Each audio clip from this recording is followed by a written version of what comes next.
بسم اللہ الرحمن الرحیم۔ شروع اللہ کے نام سے جو بڑا مہربان نہایت رحم والا ہے۔ الف لام میم صاد۔ یہ ایک کتاب ہے جو آپ کے پاس اس لیے بھیجی گئی ہے کہ آپ اس کے ذریعے ڈرائیں، سو آپ کے دل میں اس سے بالکل تنگی نہ ہو، اور نصیحت ہے ایمان والوں کے لیے۔ تم لوگ اس کے اتباع کرو جو تمہارے رب کی طرف سے آئی ہے، اور اللہ تعالیٰ کو چھوڑ کر من گھڑت سرپرستوں کے اتباع مت کرو۔ تم لوگ بہت ہی کم نصیحت پکڑتے ہو، اور بہت بستیوں کو ہم نے تباہ کر دیا، اور ان پر ہمارا عذاب رات کے وقت پہنچا یا ایسی حالت میں کہ وہ دوپہر کے وقت آرام میں تھے۔ سو جس وقت ان پر ہمارا عذاب آیا اس وقت ان کے منہ سے بجز اس کے اور کوئی بات نہ نکلی، واقعی ہم ظالم تھے۔ پھر ہم ان لوگوں سے ضرور پوچھیں گے جن کے پاس پیغمبر بھیجے گئے تھے، اور ہم پیغمبروں سے ضرور پوچھیں گے۔ پھر ہم چونکہ پوری خبر رکھتے ہیں ان کے روبرو بیان کر دیں گے، اور ہم کچھ بے خبر نہ تھے۔ اور اس روز وزن بھی برحق ہے، پھر جس شخص کا پلہ بھاری ہوگا سو ایسے لوگ کامیاب ہوں گے، اور جس شخص کا پلہ ہلکا ہوگا سو یہ وہ لوگ ہوں گے جنہوں نے اپنا نقصان کر لیا بسبب اس کے کہ ہماری آیتوں کے ساتھ ظلم کرتے تھے۔ اور بے شک ہم نے تم کو زمین پر رہنے کی جگہ دی، اور ہم نے تمہارے لیے اس میں سامان رزق پیدا کیا، تم لوگ بہت ہی کم شکر کرتے ہو۔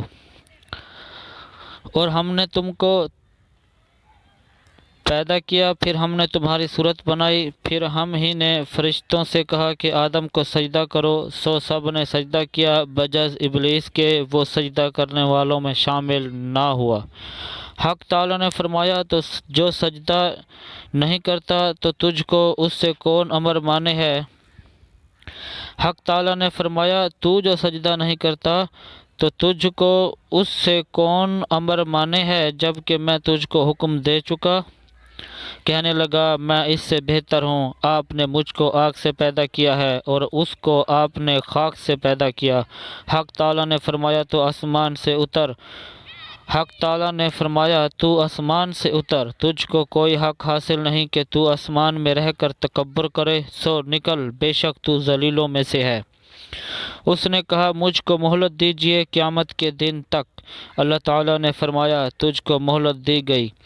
اس نے کہا بس سبب اس کے کہ آپ نے مجھ کو گمراہ کیا ہے، میں قسم کھاتا ہوں کہ میں ان کے لیے آپ کی سیدھی راہ پر بیٹھوں گا، پھر ان پر حملہ کروں گا، ان کے آگے سے بھی اور ان کے پیچھے سے بھی، اور ان کی داہنی جانب سے بھی اور ان کی بائیں جانب سے بھی، اور آپ ان میں سے اکثر کو شکر گزار نہ پائیں گے۔ اللہ تعالیٰ نے فرمایا کہ یہاں سے ذلیل و خوار ہو کر نکل جا، جو شخص ان میں سے تیرا کہنا مانے گا میں ضرور تم سب سے جہنم کو بھر دوں گا۔ اور ہم نے حکم دیا کہ اے آدم تم اور تمہاری بیوی جنت میں رہو، پھر جس جگہ سے چاہو دونوں کھاؤ، اور اس درخت کے پاس مت جاؤ ورنہ تم دونوں ظالموں میں سے ہو جاؤ گے۔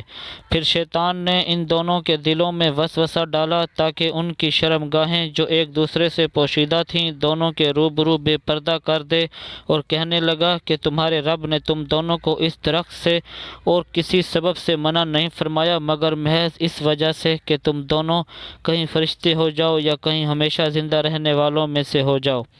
اور ان دونوں کے روبرو قسم کھا لی کہ یقین جانیے میں تم دونوں کا خیر خواہ ہوں۔ سو ان دونوں کو فریب سے نیچے لے آیا، پس ان دونوں نے جب درخت کو چکھا دونوں کی شرمگاہیں ایک دوسرے کے روبرو بے پردہ ہو گئیں، اور دونوں اپنے اوپر جنت کے پتے جوڑ جوڑ کر رکھنے لگے، اور ان کے رب نے ان کو پکارا کیا میں تم دونوں کو اس درخت سے منع نہ کر چکا تھا اور یہ نہ کہہ چکا کہ شیطان تمہارا سرہی دشمن ہے؟ دونوں نے کہا اے ہمارے رب ہم نے اپنا بڑا نقصان کیا، اور اگر تو ہماری مغفرت نہ کرے گا اور ہم پر رحم نہ کرے گا تو واقعی ہم نقصان پانے والوں میں سے ہو جائیں گے۔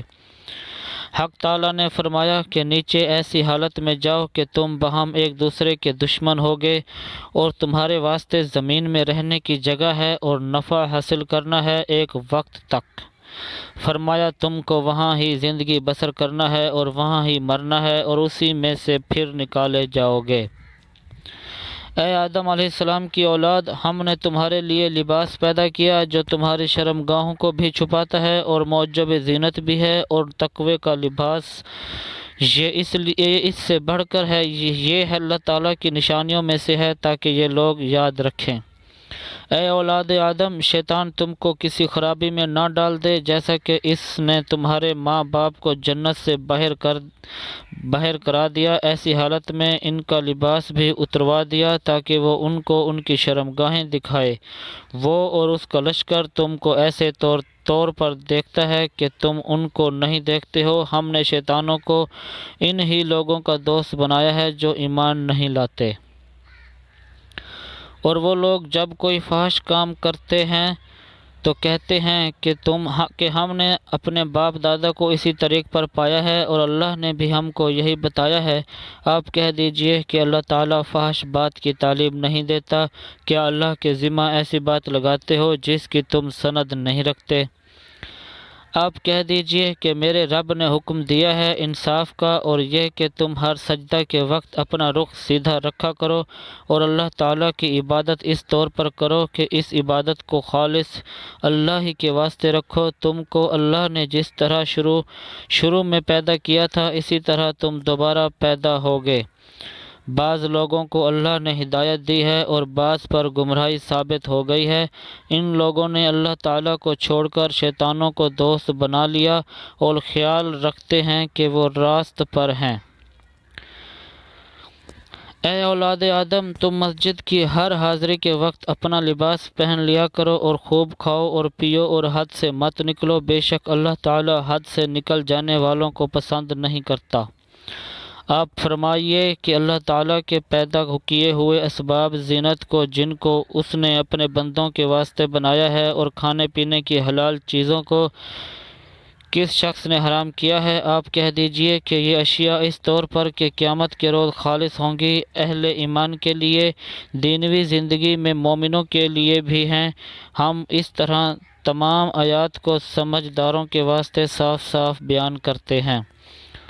آپ فرمائیے کہ البتہ میرے رب نے صرف حرام کیا ہے ان تمام فحش باتوں کو جو اعلانیہ ہیں اور جو پوشیدہ ہیں، اور ہر گناہ کی بات کو اور ناحق کسی پر ظلم کرنے کو، اور اس بات کو کہ اللہ کے ساتھ کسی ایسی چیز کو شریک ٹھہراؤ جس کی اللہ نے کوئی سند نازل نہیں کی، اور اس بات کو کہ تم لوگ اللہ کے ذمہ ایسی بات نہ لگا دو جس کو تم جانتے نہیں۔ اور ہر گروہ کے لیے ایک میعاد معین ہے، جس وقت ان کی میعاد معین آ جائے گی اس وقت ایک ساعت نہ پیچھے ہٹ سکیں گے اور نہ آگے بڑھ سکیں گے۔